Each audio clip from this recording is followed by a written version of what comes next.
உன் கண்கள் கண்ட பெரிய சோதனைகளையும் அடையாளங்களையும் அற்புதங்களையும்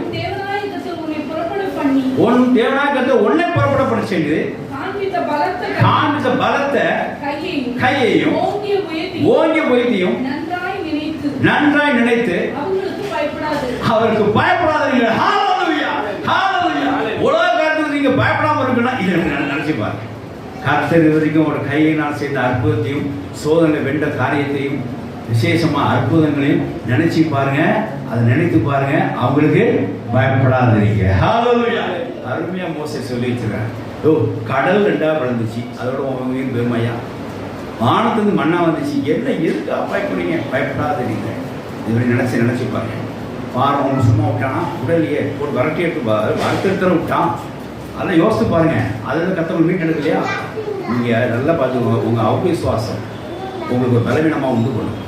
அந்த நேரத்தில் இதுவரை நடந்து பாருங்கள். ஒரு நோய் போட்டு ஒரு மாதிரி ஆச்சு அப்படின்னா பழசு எவ்வளோ பெரிய சிக்கல் நோய் பாதுகாக்கப்பட்டிருக்கோம். அதை ஒரு விஷயம் நினச்சி பாருங்கள்.